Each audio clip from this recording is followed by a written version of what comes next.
This episode is sponsored by AireCon, one of the UK's finest analogue gaming festivals, taking place at the Harrogate Convention Centre between the 13th to the 15th of March next year. Tickets are on sale now. Check out the website, which is aircon.uk, or check out our links in the show notes for more information.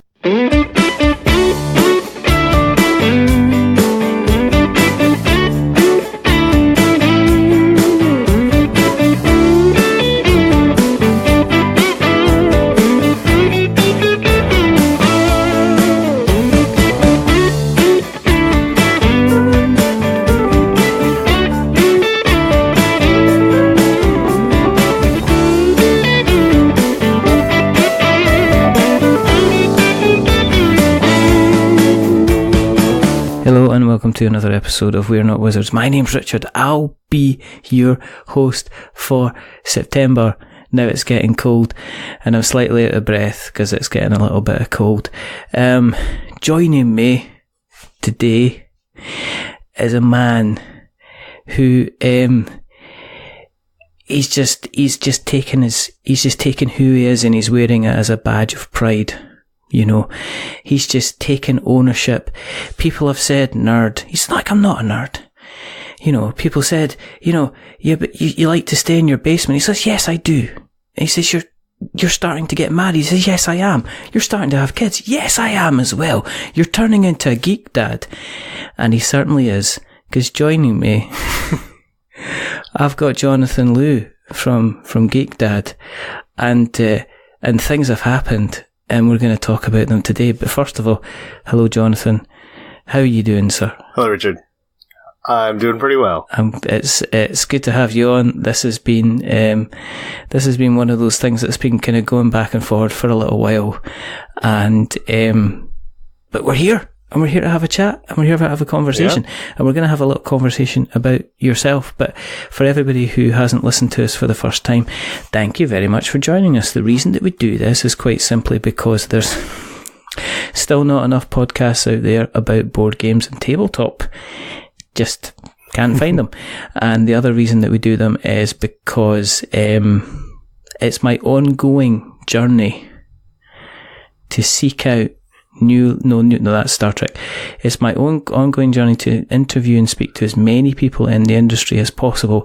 And me and Jonathan have been side-swerving each other, and it's kind of been looking, it's like seeing somebody at work that you kind of want to say hello, and you haven't, and you kind of have a nod, an acknowledgement as you pass them in the corridor.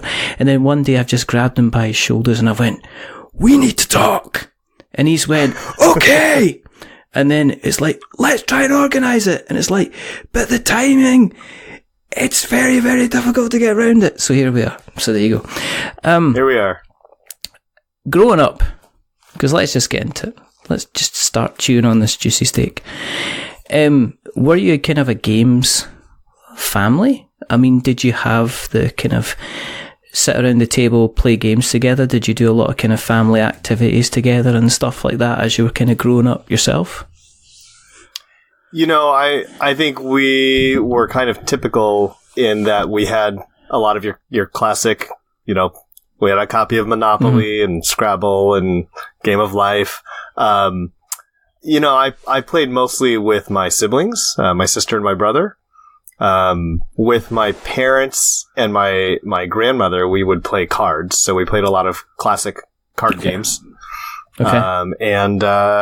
And we also played a little bit of mahjong every so often. It wasn't a frequent thing, but it was something every so often we would get out the mahjong set, and my parents would try to walk us all through the various intricacies of scoring mahjong, which is a kind of a game in itself. And it's funny to me because it's like they would explain, okay, you have this hand, so everyone owes you this much, and we would try to figure out how they got that amount, and it turns out it's all exponents. Yes. And we were like, oh, well, when you're a kid, you don't understand what they're talking about. Plus, it's all, it was explained in Chinese, and I didn't know what was going on. But we played, classic games, but not not heavily. I do remember, like, my dad didn't play a lot of the board games with us, and there was one day I was home with him for some reason. Nobody else was home, and I said, "Hey, I've got, the game of Risk. Yeah. Let's play this. I'll teach you how to play Risk." I've never finished the game yet, and we sat down. I taught him to play, and I think 45 minutes later, he had defeated me entirely. Wow. And that was, I think, the only time I actually finished a game of Risk as a kid. Did you go back and play it? I mean, was this something you did then again and again? Did you continue to play with your dad on a regular basis? Or would you go back to, was that like one of these one-off kind of specials? Because that sounds like a special memory to you, pretty much. That was, I would say, Risk was a one-off. My dad was is an avid chess player, and so he would teach us chess, and we would sit down and play chess with him. Okay. Again, you would not win at chess against my dad, but I think had a little more, a little more fun, playing that and learning new strategies than the. I think I didn't really get him hooked on Risk with that one game. Was he a kind of dad who would let you win a couple of games, or was he the kind of dad that the only way you're going to learn this is if I kick your ass 15 games in the trot to the point where I'm checkmating you in 7 moves, and you're just going, I just moved my pawn, and you're like, kind of thing. I don't think he necessarily would make things easy on us, but he would definitely point out, if you're making a move and he goes, all right, like, let me tell you what might happen if you make that move. And, all right, do you want to take that move back? Okay, let's try something else. We'd play somewhere he might spot you, a couple pieces, right? And say, here, why don't we start and I'm short, a knight this time, or I'm short a bishop, and we'll see how you do with that. Is he? But do you still play? I mean, is he still? I mean, first of all, is he? I mean, do you get a chance to play, or is he? Is that not so? Is he passed away, or is he still around? Or he is still around. He's still playing chess. It's fun now. He's been playing chess with my kids, so that's kind of a fun point of connection. Is getting to. Getting to see my dad play chess with my kids and them experiencing a little bit of, what I grew up with. Has he made them cry yet then? Does he kind of like, don't want to go and see Granddad now. He kind of, every time he kind of beats us, and then he beats us at chess, and then he starts throwing the bishop at us, and we have to run away, kind of thing. But no, I mean, that's a kind of a nice little bonding experience, because chess is like, it's focused between two people, isn't it? I mean, it's not like a group game like your Monopolies and that this world. It is just kind of a nice little moment. You haven't seen chess. You haven't seen chess the way my kids play it. I mean, sometimes it is a group game. It'll be one of these things where, yes, they're meant to be playing chess with each other against your grandfather, but there's been instances where they have ended up fighting with each other because they can't decide which move they're going to be making, and he's just sitting there going, the enemy is defeating itself. I have to do nothing more here. I can just walk away and come back, and then just stop them when the crying starts. Did chess take up was that just something in the background? I mean, did you play chess quite regularly at like school and stuff like that again, or was it just something that you and your dad kind of would occasionally sit down and play together? I think it was more of an occasional thing. I didn't get heavily into chess. It's something where, I know the basic rules. I can hold my own against my 6-year-old, but, I never got really good at, learning some of the moves that you're supposed to know to be good at chess. I'm more of the, I can think about 3 turns in advance, and that's about it. So very, very basic chess player. You know, I'm still castle, and here's the horsey, and, you know, I'm still struggling with which space do you put the king and the queen on when you set the board up. My son, we went through a phase of kind of playing chess kind of on and off, and he just destroyed me every single time, to the point where it's like, well, we're gonna learn a different game instead. Buckaroo, I can win at Buckaroo. You know, I can load up that mule all day long before it kicks itself off into the sky. He didn't like that game kind of at all. Did you stay with the game playing kind of through school? I mean, do you remember kind of, was the game playing still kind of going on? Were you the type of person you kind of dropped it when things got kind of interesting at college, and then kind of jump back into the hobby at a later date? I mean, yeah, it's kind of the latter there. I played games, then video games came along. You know, high school came along, and I didn't play quite as many board games. Still played some card games from time to time. Mm-hmm. And when I got to college, I knew some people who played Risk or other board games in college, but I didn't really spend a lot of time playing games other than, couple card games. Mm-hmm. Got into Set, got introduced to Set, and so there were some people who really enjoyed that one, and I got heavily into that. Mm-hmm. But it wasn't until after college, a couple years after college, I had moved out here to Portland and met some people who introduced me to the sort of story you've heard a lot, right? Settlers of Catan and Carcassonne. I'm sure there's a dealer. There's a dealer going about. Yeah. And you know what? He's tried to sell hash, yeah. He's tried to sell cannabis. And he's just not good at it. And then he's discovered one day he's down on his luck, yeah. And he's come across a carton in the back alley, and there's boxes of Catan in it. And he's gone around and says, well, maybe I can deal with this instead and start people off on a slight, and that's how the empire's built. This is just a drug dealer that, if he'd went the wrong direction, he would have ended up dealing cocaine, and instead he's dealing cardboard. I mean, that's how these things kind of happen. What was it you did at college? I studied math. Partly because I didn't know what I was going to do after college, and I'd always been okay at math. Mm-hmm. And then by the time I found out that math was not what I thought it was when I first started, I was halfway through, and I said, well, I might as well just finish this up. What kind of stuff? What kind of math can you do? Because the thing about you Americans, okay, it's maths. Whichever way you look at it, it's never math. It's not a singular thing. It's lots of numbers and stuff. It's maths. It's mathematics. It's an S on the end. It's mathematics, and then they just cut off the mathematics. You got it wrong. It's maths. There's no math. Anyway, was there anything you specialised in? Kind of like, when you were studying? No. For undergrad, I majored. It was just called pure math. Mm-hmm. No S. And so it was not even applied mathematics. It was the sort of very theoretical. You take number theory and topology, and you get to the point where numbers are not involved anymore, and that's kind of where I saw that. Where I felt a little misled. And said, "Oh, I was really good at algebra and calculus." Yeah.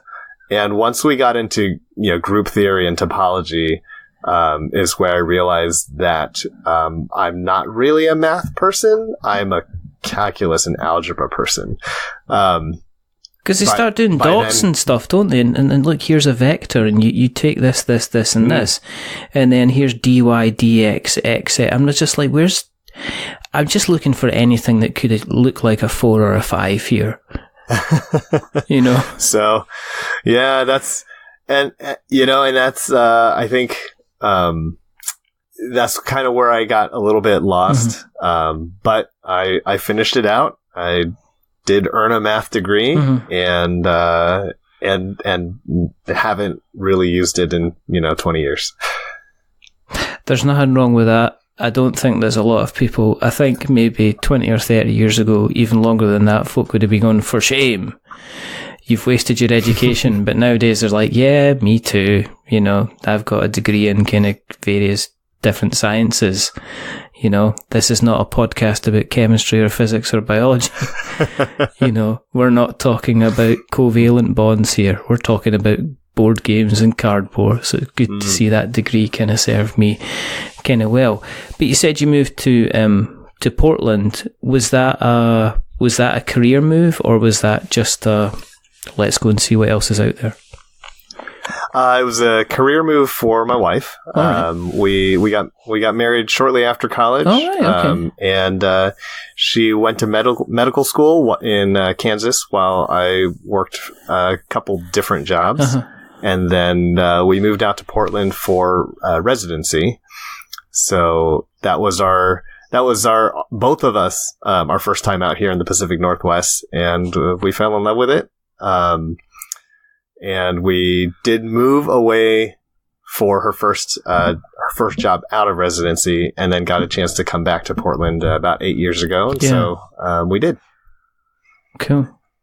And was that, and as you were saying, that was around the time that you started to hang around with the undesirables and got yourself into Catan and Carcassonne. I take it you didn't get onto tell me you didn't go anywhere near Lords of Waterdeep. Well, that was before Lords of Waterdeep. No. So, you know, I did experience Lords of Waterdeep when it came out. A friend of mine had that, but that was a couple of years later. I got, you know, really, I would say Carcassonne was probably my favorite at the time. I really enjoyed that one, and it's of those classics, one of the few that I still play regularly. Did the collection start to grow after then? I mean, did you start to get your own collection together? Was it a case that everybody's kind of bringing something along to game night, and then the collection slowly creeped up from a couple of spaces on the shelf to like an entire cupboard, and then a basement, and then, you know, its own room and stuff like that? Was it one of the things that kind of sneaked up on you as you went? Yeah,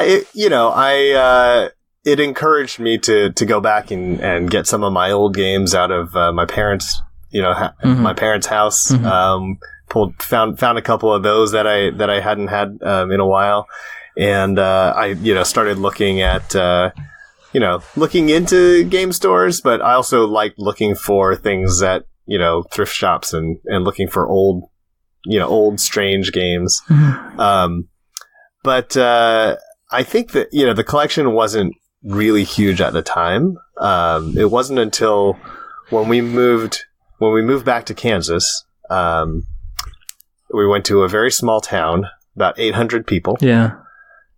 And I brought my, at the time, modest board game collection with me, and realized that most of the people there were, in the same situation I was when I was a kid, which is, they'd heard of Monopoly and Life and Scrabble, and had never heard of these games that I was bringing, with me.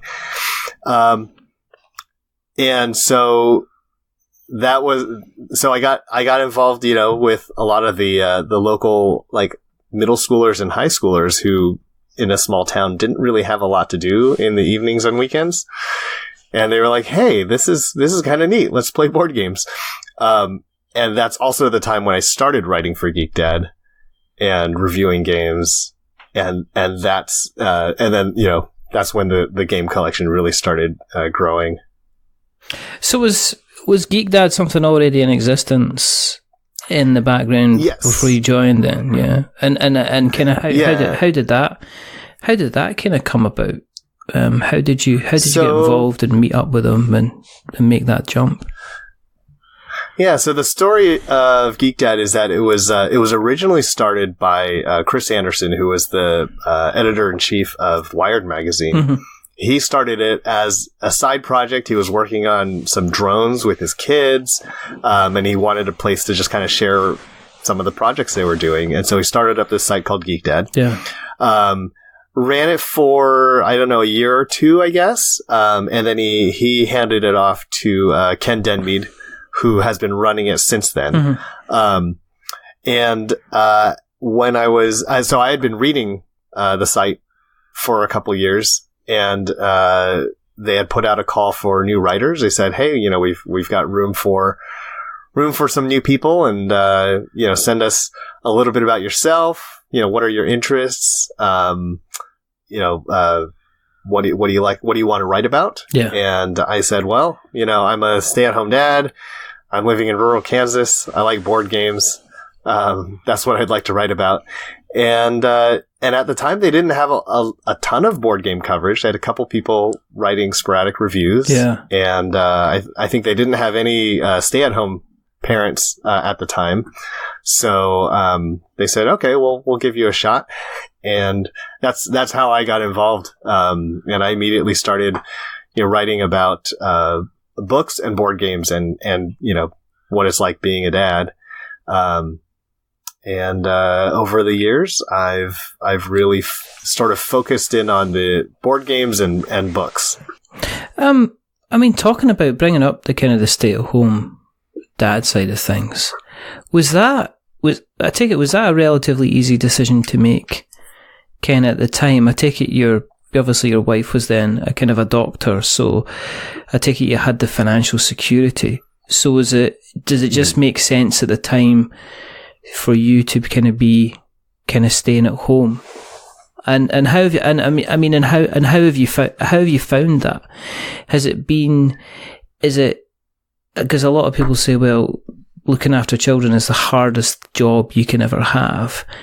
And do you find it are you feel rewarded by what you've been doing? Do you get people saying stupid things like, "Oh, are you babysitting today?" or something like that? Because I get that when I'm with my kids, but.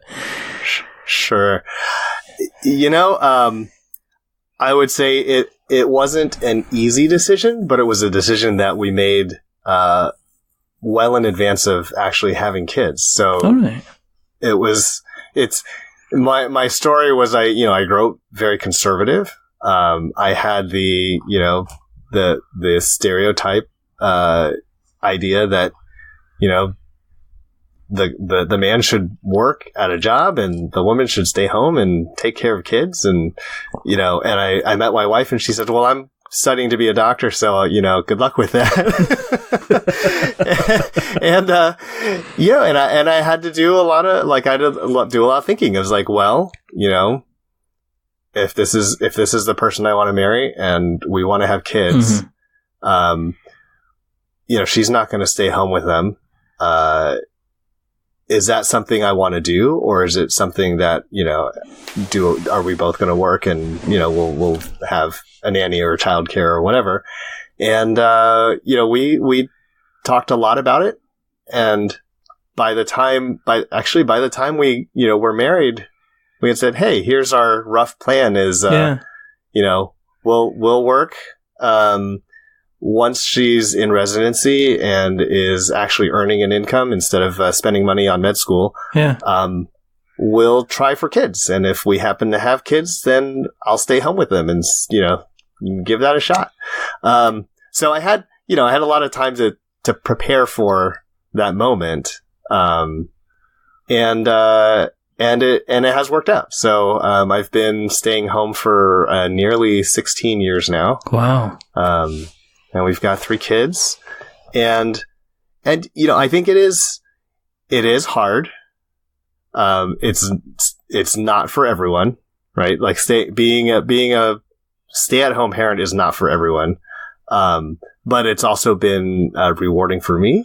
And I think it's definitely been good for our relationship in the way that, her job and her financial security allows me the privilege to stay home. Yeah. Which has allowed me to do things like write for GeekDad. And then my staying home has allowed her to go to work and not, to be able to do some travel that's associated with work.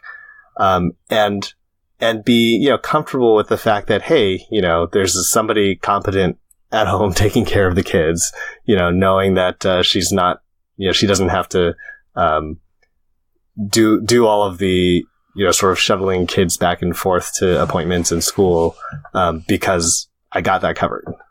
Is there less, do you think there's like kind of less pressure? Do you feel kind of less pressure to be the kind of the breadwinner of the house and stuff like that? I mean, because I know if some people would say, well, like you're saying, there'd be a lot of conservative people would say, well, what's he doing that for? And it's like, well, I'm not being funny, but if I was in your situation, Jonathan, I'd be doing exactly the same. I'd be doing exactly the same, because I have got, there's lots of other things I would like to be able to do. And I have very, I guess, not strange views, but I would like it to get back to the days where you didn't need to have two parents working through necessity. I think there's a lot of kids that could do with just having either or parent kind of kicking about the castle for somebody picking them up and not a childminder, to have, to not worry about school holidays and days off and things like that. So, from where you're coming from, it seems like a decent kind of situation. As time's going on, and as the kids are getting to the age where they're approaching they're going through kind of grade school and then they're heading into high school, are you going to be looking into kind of jobs, or as Geek Dad kind of, does that kind of, I don't know if you get paid a little bit for Geek Dad or if there's a financial arrangement for that, but does doing Geek Dad, does that give you a little bit of financial kind of backing as well? Not really. Right. Okay. We do get a small stipend. Right. I would say it is small enough. I would say the amount that I earn in a year on Geek Dad is probably what I could spend on Kickstarter in a month. Right. Okay. So, primarily what I think what writing for Geek Dad does for me is that it scratches that itch of having, colleagues, right? Having, doing something that gives me a little bit of, purpose outside of raising kids and, doing household chores. And it has definitely opened up a lot of opportunities for me. Yeah. Being involved in, in the world of tabletop games. But it's not I think of it as my full-time hobby and not really a job. Mm-hmm. But as the kids get older, I don't necessarily think I'm going to go out and look for a job just because as they become self-sufficient. Yeah. I think if an opportunity came along, once they're old enough, it's something I could consider. Okay. But we are very fortunate that, it's not a necessity. Yeah. Yeah. And I think, for my wife and for my family, I think there's enough value in, having me be available, to go do grocery shopping and make sure, we can cook supper and, have errands done, during the day. There's enough value in that sort of, those kind of like small things that pile up, that I think, if I were working a full-time job, our evenings and weekends would just be full of, would be full of a lot of chores. And, so I think we're, it's not something I'm actively looking for or planning to look for. Oh, no, yeah, I mean, it's kind of, again, it's kind of like interesting. I think I saw a tweet the other day talking about somebody saying that, well, I just can't seem to keep my house in order. There's always stuff needing done. And it's like, well, that's because when your parents and your grandparents were growing up, you only needed one person going out for the wage, which meant the other person could stay at home and get all the kind of the chores done. in terms of you being a stay-at-home dad, is there other stay-at-home dads where you are? I mean, did you find, have you been able to mix with the other, are you officially a soccer mum, as I guess is what, do you have your honorary soccer mum badge? Kind of thing. Or, I mean, was that a different, again, that's a difficult dynamic, I know, from personal experience to kind of break into as well.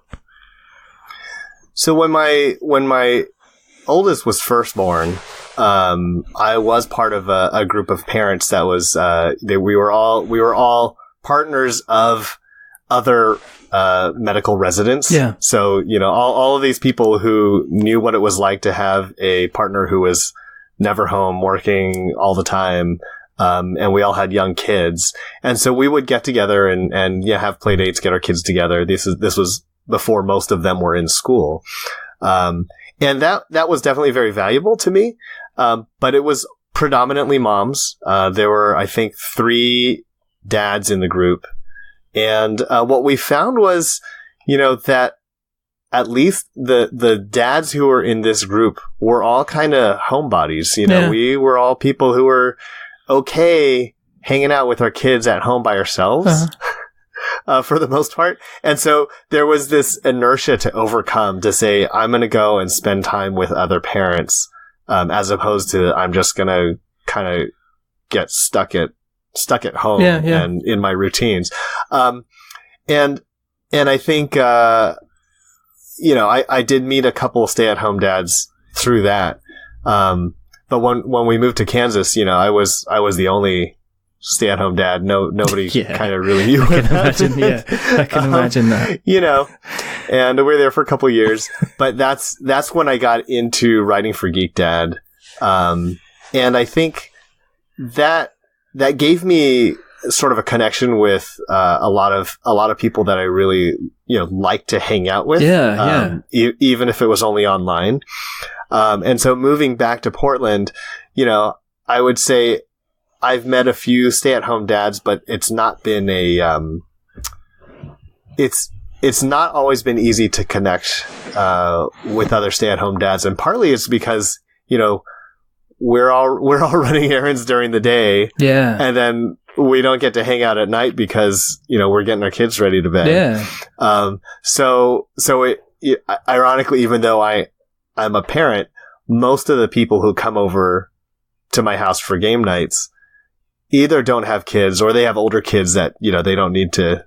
It's not the stay-at-home dads mostly who are coming to my game nights. Because they're having to stay at home because they can't go, because they've got the little one in bed and they can't just sneak out and say, I'm away for a couple of hours. I'll keep the baby monitor with me kind of thing. No, I know exactly what you're talking about. I mean, it's, it's like when my brother, I met up with my friend recently the weekend that we haven't seen in a while, and he's got a new baby as his first one. And the thing was, we really need to organise kind of like a game night. And it's like, well, I'm obviously coming round to yours. And it's like, because otherwise him and his wife have got to arrange a babysitter. They've got to come around here. There are going to be phone calls to make sure that because they're little ones. He's very, very young, and they'll be making sure he's settled. And then it'll get to about 10 o'clock, and it's like, they'll probably need to go home to kind of take over from the babysitter or whoever's house house sitting at the time. And I'm like, but we're only started the second round of Twilight Imperium. Won't you come back? But yeah, I can understand that. So it's a lot easier for me to go there because my boy, he'll be in bed and that'll be it. I don't have to kind of worry about feeds and stuff and kind of thing, and kind of things like that. With regards then to having kind of going back to your story, and you were playing, obviously you were occasional mahjong, a little bit of chess, has that then allowed you, having access to the games that you're getting from GeekDad, has that allowed you to start playing some of the, what you would call the more modern games with your kids, or did they just think that's daddy's funny hobby and leave me alone kind of thing. Have your kids taken an interest in board games? Have you been able to kind of take them down the modern route and say, hey, let's look at King of Tokyo and, Rhino Hero Super Battle and games like that, as opposed to them just sitting around a table and playing Monopoly with you? Yes. It has been, it's been a lot of fun. My kids, like all three of them, have gotten, has had some experience playing board games with me. Yeah.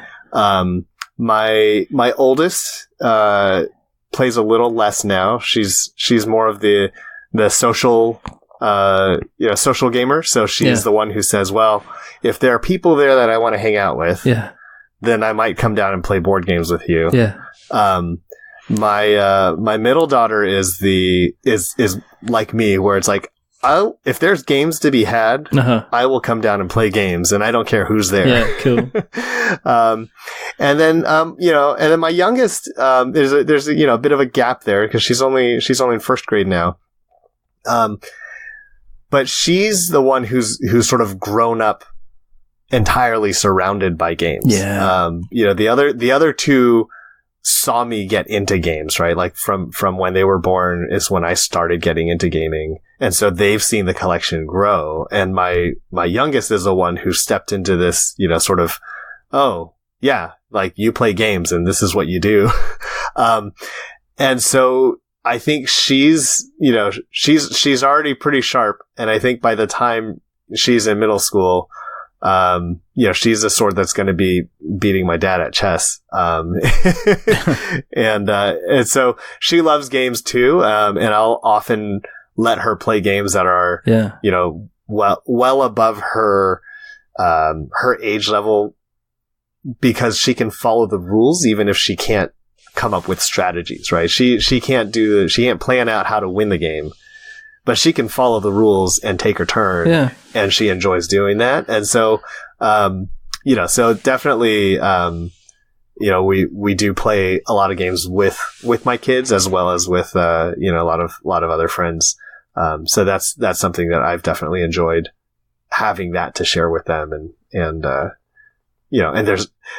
they do get a little tired sometimes of the fact that we're playing a new game and not the one that they played last week. Yes, I was gonna say that, because you cover quite a lot of ground on the site. You do kind of like Kickstarter. You do a few Kickstarter games as well as kind of like some published games. So I'm taking it that there is. Mm-hmm. I mean, do you have a pile which is that I'm getting this played to get this written up, and then is there a pile to say, well, actually the kids really, really like that one, so we're going to hang that and kind of keep a hold of that on the kind of the shelf? There definitely is a pile that I'm always trying to get through for reviews. Fortunately, I try to be kind of selective in which ones I end up with, to review, to say, okay, I think my kids would like this one. Let's give it a shot. Or I think my friends will like this one. Yeah. We're gonna give that one a shot. And I think the nice thing is that they're now old enough that they're also able to go, we're going to, like, Dad's busy doing this game that he has to review and we don't want to play it. So we can pull this other game off the shelf and play it ourselves. Mm-hmm. And that's, and I think that's starting to happen, where they're realizing, like, they don't need my permission to go and play a game, that they like. They can go and enjoy a game even if I'm not there. And so that's pretty fun too. Like sometimes if they have friends over, they'll come down and play a game and say, hey, we're going to come down and play board games, without Dad. And that brings me a lot of delight, just to be able to see that they're also sharing, their love of games with their friends. Have you ever had to sit around with them and play a bit of a stinker of a game? As in, have you ever kind of like got halfway through and went, kids, okay, I'll tell you what, right? If you behave well enough for the rest of the day, we'll put this game away right now. However, if you misbehave, I'm going to leave this bad boy on the table, and we're going to come back and we're going to play it for the next 3 hours straight, again and again and again. I mean, have you ever had that where you're kind of like, this is could be better, and I'm really kind of, I'd rather make my kids eat Marmite than kind of play this. I think there are definitely games that I've played that I didn't enjoy or they didn't enjoy. But I don't sit down and make my kids play games that they're just they think are terrible. Now, I will say, generally, you don't quit the middle of a game. We're gonna see it through. But I'm also not playing, sort of 3-hour games with the kids. So generally it's like, it's, if you don't like it, it'll be over soon and you don't need to play again and your feedback will be taken into account. and then I may end up playing with, with some adult friends or something just to try to get through, other things. I think it's more common that my kids latch onto a game that I don't like.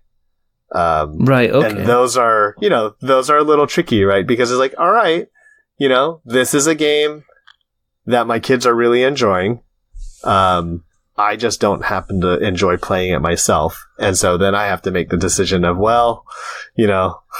that'll be a special treat. I'll sit down and play this game with you. And I mean, would you approach it? Say if you were in that situation with regards to kind of like writing the review, and do you get, if it was the case that the kids really, really liked the game, but you thought, actually, this is hitting so far off the mark for me, I can't even talk about it. Do you, in terms of the kind of like the review stuff, are you allowed to look at it from the kids' point of view, to look at it from their angle? Or are you always encouraged to look at it from the dad's angle, as I say, it's kind of like the geek, the geek dad thing? Right. I think, what I try to do at Geek Dad is, I'm always taking into account that I'm a parent and a lot of our readers are parents. Not everyone, obviously. You can come read hopefully if you're not a parent, you can still read my game reviews and get something out of them. But I always do try to include things like, how appropriate is it for kids? If it's intended for kids.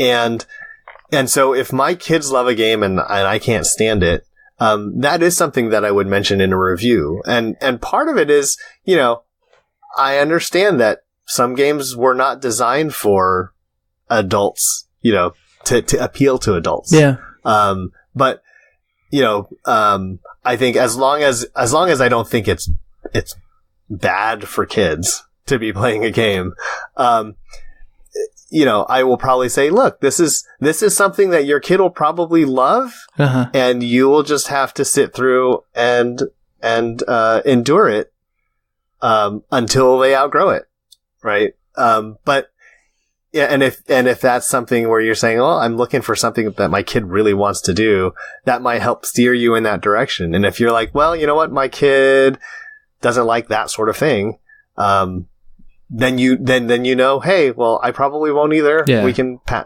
give that one a pass. I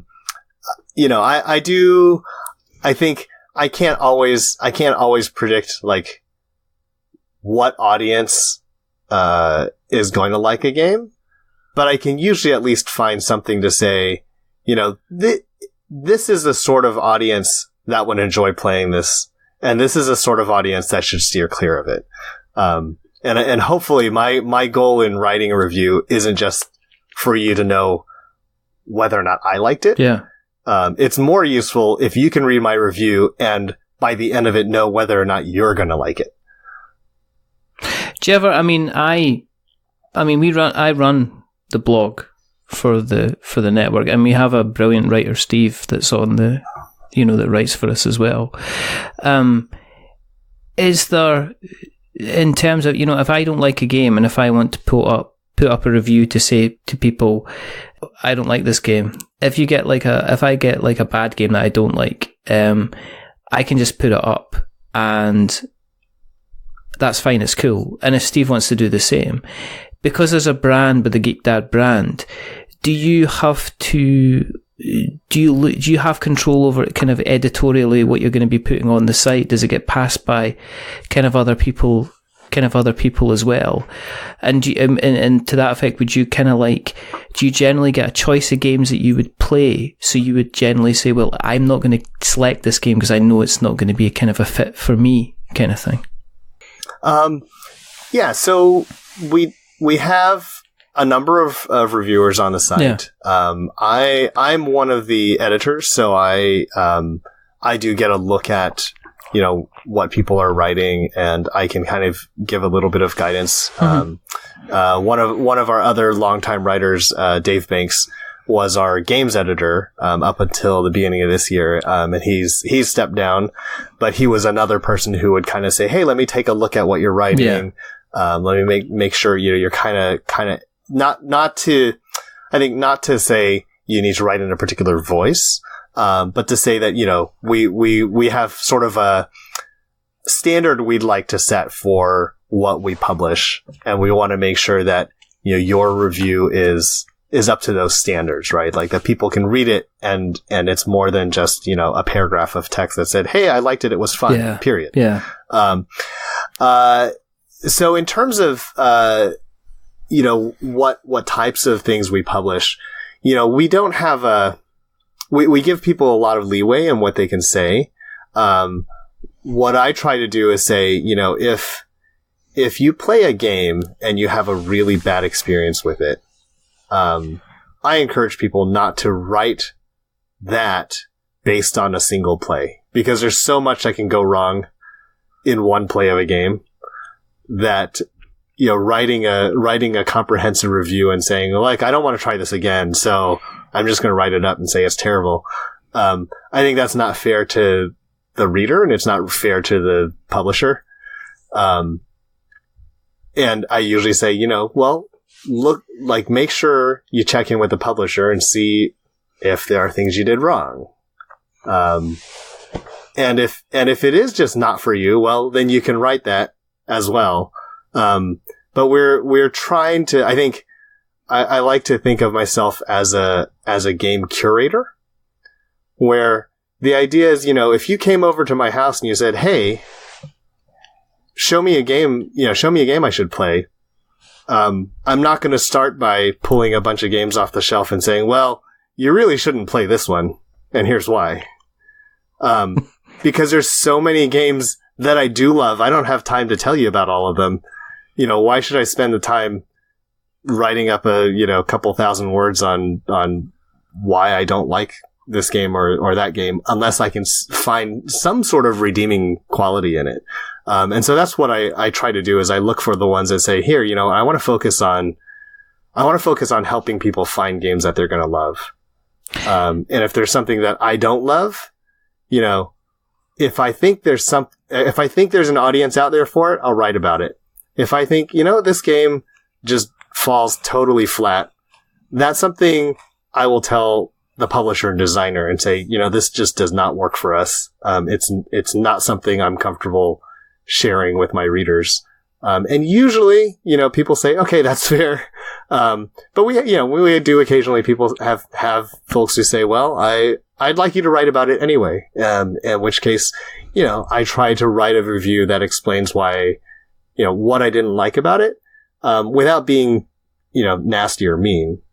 Yeah, I think there's scope for that. I think I'm not banging the same drum. I've talked about kind of educating people and letting them understand a standard. And there's, I'm an old man that rants at the crowd at the best of times, and I don't want to continue to be the guy that rants at the crowd at the best of times anyway. And I think some people just want to know, is this going to be suitable for me, and am I going to have a good time?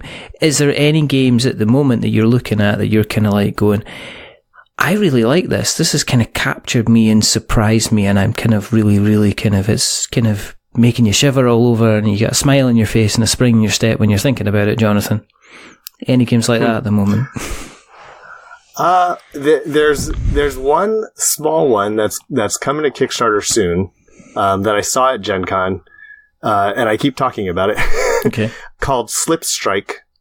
Okay. It's from Junk Spirit Games, designed by David Gerard. And it's just this little 2-player card game.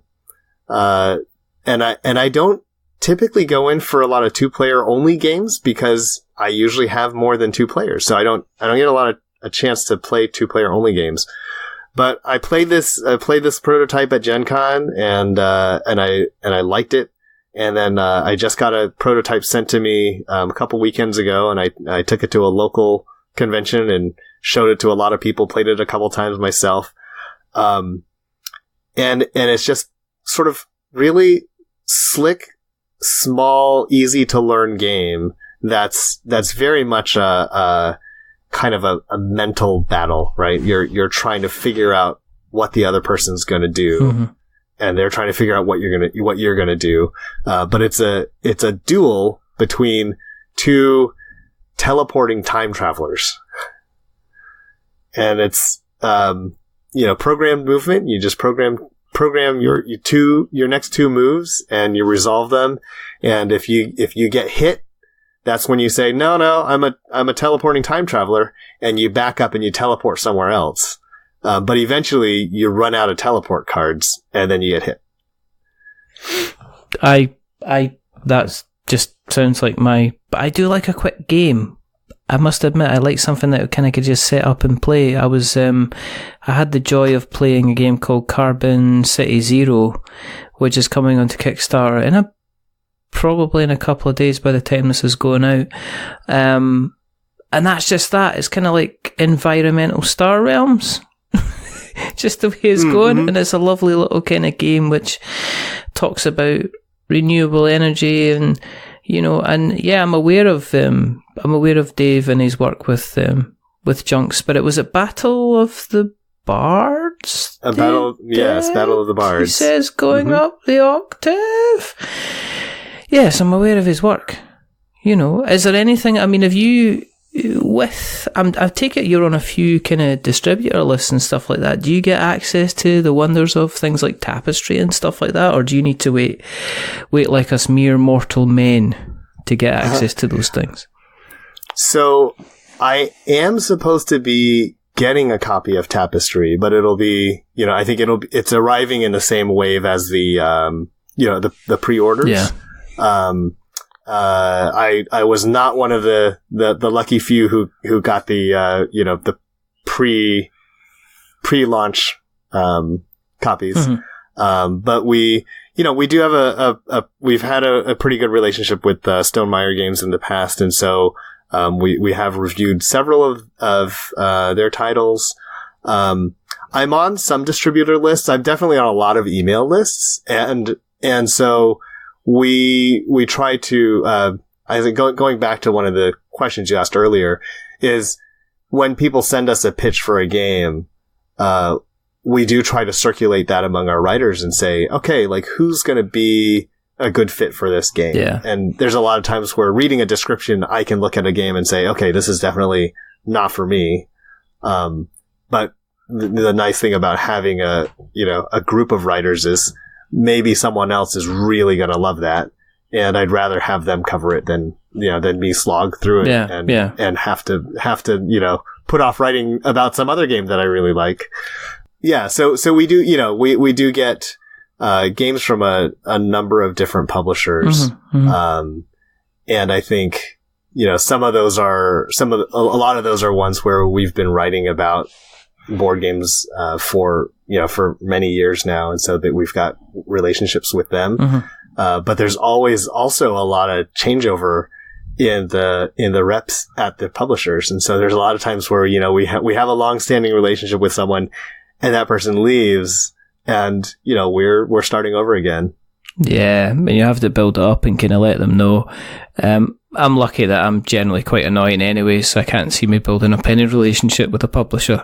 I think sometimes what they do is they say, I'll speak to somebody and then I'll send them an email and then I'll get a reply from somebody else saying, oh, they've left. I get that. I get that a lot. I don't know why that is, but I mean, obviously with you continuing to write for Geek Dad, you're in a kind of you could say you could be a bit judgmental at times, which is potentially why you are now getting involved with the American Tabletop Awards of America, if I'm right. Tell us about, because this is new, this is hot off the press, this is like, there's still somebody that's going at it with a cloth and buffing it up a bit, but this is like a brand new thing. This must be exciting for you to have, kind of like, because we wouldn't have an award in Scotland because somebody would steal it. But I mean, this is a new venture that you guys are kind of getting into, and you've got some big names getting involved in it. How did that come about? I mean, has that been something that's been spoken about for some time? So it was just revealed yesterday, which is it was a September 16th. Yeah. That's when we launched the website and turned on all the social media channels and announced our first set of winners, which is actually for 2018 2018 releases. Yeah. And that is a little later in the year than we intended, but we're hoping, for future years to release that a little earlier in the year. So we'll start working on 2019 releases, fairly soon. And, we always want to allow a little bit of time for those games that get published right at the end of the year. Yeah. But we're hoping to work on that for next year. So it was not, it was something that we've been working on since, I guess, the beginning of this year, beginning of 2019, but was not really talked about, I guess, publicly until yesterday's release. So that was so for most people in the board game world, it really came out of nowhere. Because that was really the first that we've shared publicly about it. Yeah. And I was invited to join the committee by Eric Yurko, who does What's Eric Playing? Yes. And I think he's definitely one of the driving forces behind the whole idea. And I'm really excited to be part of this group. I think they've put together, trying to put together a wide range of voices from mostly board game media, so reviewers and podcasters and bloggers, video creators, and we've basically had a lot of discussions about what we get to nominate games, and then we vote on games. And there's been a lot of discussion about how to categorize games, because I think no matter how you do it, people are going to be unhappy with the limitations of categories when it comes to board games. We've already seen, I think I've seen some people say, well, why only 4? How can you encapsulate all board games in 4 categories? And I said, well, you can't really, but that's already one more category than the Spiel des Jahres has. So I don't think we're going to. I would have just said 12 categories. I would have just said to them, look, if you all keep bitching about it, we're going to reduce it by 1 category for every 100 complaints, and you're going to end up with 1 category, and we're going to be judging every game on 1 category instead. Yeah, so there you go. And it's going to be whether or not it's a game or if it's art, and we're just going to throw it to you and let you just argue about it yourself. It's interesting. You're right. You can't. Yeah. It's difficult because, it's kind of like the same reason as why I can't see ever, a realistic kind of Metacritic ever taking part in kind of board games, because it's all about experience as opposed to always sticking a number maybe on the end of it. And people could say, well, let's talk about a strategic game. And you could say, well, I could put Star Realms in there, but I could also put Scythe in there.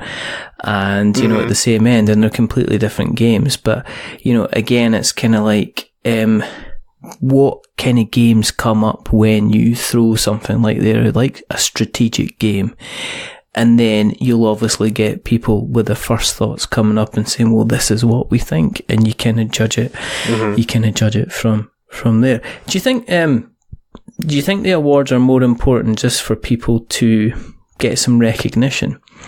Because I think there's really only one that everybody talks about, which is, people talk about the Spiel des Jahres. I know that, various cons hand out awards at the time. The UK Games Expo hands out awards to like game of the show and stuff like that. But do you think that this is maybe a little bit kind of overdue, that we need to start recognising the talent that there is in the industry?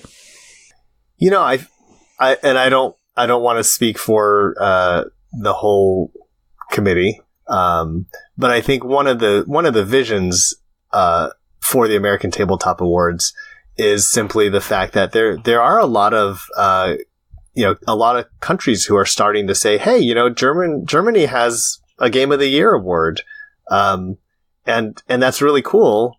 But why don't we have one too? And I think, not to say that we speak for all American tabletop media, but that we wanted to have an award that was based on American panelists, and one that wasn't tied to a specific sort of existing review site, or one that wasn't tied to a specific convention. But that was simply a way for a panel of judges to highlight and recognize some great games that were published, in a calendar year, right? To say, hey, these are some really cool games that we think are worth your attention. And I think the hope is, that it's a way to bring a little more recognition to some particular games that we've enjoyed. As like, for me as a reviewer, I see a lot of really great games, and I can write a review about it and I can share it. But I think having something that goes outside of GeekDad, like my little bubble, right, to give a recognition to some games, that's kind of cool to me, right? It's like we do our GeekDad approved seals, and we have a Game of the Year, and there's only one award for that. There's no categories, which is difficult. And so I really jumped at the chance to say, hey, here's another place where I can, I think I can lend a little of my sort of knowledge and background and my reputation toward boosting a game that I like. Are you going to be head judge then? Have you decided who's going to be head judge? And is there going to be a battle over who's going to be head judge? And is it going to end up with there being a splinter between the awards? So there's going to be the American Association of Tabletop Awards of America, and then there's going to be the American Tabletop Awards of America awards, and then you're going to fight over your head judges until there's going to be like 8 separate awards where everybody's just their own head judge. Or is it Suzanne? Let's be honest. Well, we do have some pretty I'd say some pretty outstanding personalities in there that it's hard to say who would actually win in a cage match, but oh, come on, Suzanne, are you actually joking me? Definitely. Are you actually joking me? I mean, Bevo's in there too. I wouldn't count her out. Yeah, I don't know. We'll see.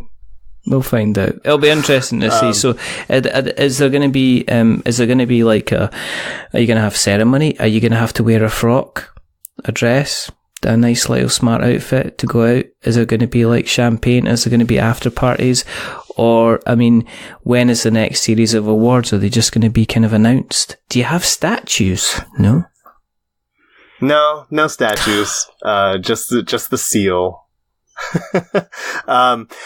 I think the plan is that we're going to try to announce the award winners in May or June of each year. Wow. I know there's definitely like there's already been complaints that's still too late. But you want to make sure that people have had time to actually play the games that we're voting on. And with games releasing in, as up into December, you don't want to say, well, if you released in November, December, sorry, you're just never going to win an award. I think that'd be a funny threat if you just put on the application. Stop releasing games in November, December. You might as well get the folk on Facebook really happy with how this has been run. I would just see, this is what happens. This is why I would never be allowed to kind of run any award, because people would say, now if you're going to do that, you're just going to wind up so many people, and you just see me running away going, okay, hold my beer, kind of thing. I mean, there's definitely been a lot of conversation happening about the awards yesterday, and I know there's been complaints about not having enough white men on the board. There's been complaints about the website, some of which we've addressed, some of which we said, hey, that's a valid complaint. We'll change that. And some of them are complaints about the panel bio photos, which we say, what, everyone got to choose their own photo, and if you don't like it, then I guess, don't look at them. That's a kind of a strange complaint, but I'm glad I made it. I'm only joking, I didn't make it.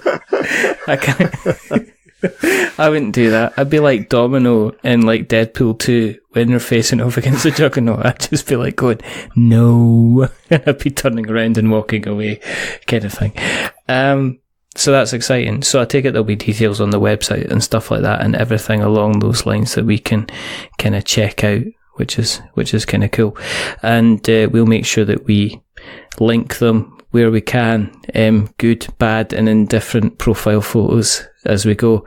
Mm-hmm. Obviously, I'll now be hunted down by Suzanne and murdered, but you can't have everything. So there you go. Thank you very, very much for coming on. Because I'm very conscious of the time, and you being obviously a stay-at-home dad, you're not just a man of leisure that sits around drinking martinis and having somebody hoovering the house for you. If people want to keep an eye on you on the internet webs, where do we find you on the internet webs, Jonathan? Well, you can find me at geekdad.com. That's where I post all of my game reviews. Mm-hmm. And on Twitter, I'm at Jonathan H Liu, which hopefully I guess you can, spell somewhere in your. I'll do that in your informational notes. My notes of show. Yes, cool. Mm-hmm. No, I'll do that. I'll, as I say, I'll put the links where we have. If you want to keep an eye on what we're up to, go to the internet webs and search for We're Not Wizards, and you'll find us in different worn out places and worn out faces and everywhere else, and you can find us on Twitter and Instagram and Facebook and our blog and at our website, which is all we'renotwizards.com and we'renotwizards.blogspot.com, where we write reviews as well, but we're not very good at it. Unless Steve's writing them, then they are very good, but stay away from the ones that I write, because I just I write how I talk. I can't help it. I don't talk very well. The other thing you can do is you can check us out on the nearest podcast catchers of your choice, the ones that have got pod in them, the ones that have got cast in them, the ones that have got neither in them, like Spreaker and Stitcher and Spotify and Player FM, and just, my word, there's millions of them, and it's a really, really bad thing. But there you go. The other thing you can do is, if you like to support the show, tell somebody else about it, because we spread like a horrible plague. So thank you, anti-vaxxers. And the other thing that you can do is you can go to Apple Podcasts and you can drop us a subscription, you can drop us a rating, or you can drop us a review. If you are going to be dropping us a rating or a review, don't give us 10 stars, because it makes us big-headed. But don't give us 1 star, because it makes us cry. And we're ugly criers. Give us a 5, because it's in the middle. And it's average. And I'm just a little bit average. but the person who's not being average is rather wonderful, rather fantastic. He's the Geek Dad, but he's not our daddy. It's Jonathan Liu. Thank you very much. Thank you for coming on. There's only two more things to do. The first thing is to remember that we're many things, but we're not wizards. Are we wizards, Jonathan? No. Fantastic. And the second thing is to say goodbye. So it's a goodbye from Jonathan. Say goodbye, Jonathan. Goodbye, Jonathan. Yes! And it's a goodbye from me. Remember, stay safe, roll sixes, make something awful, and until the next time, goodbye.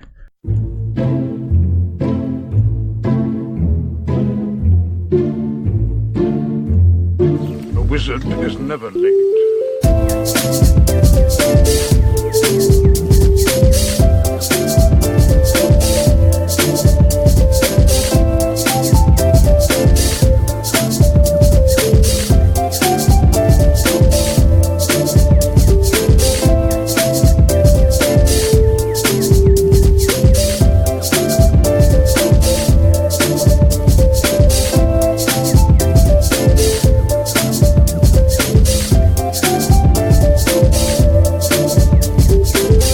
Nor is he early.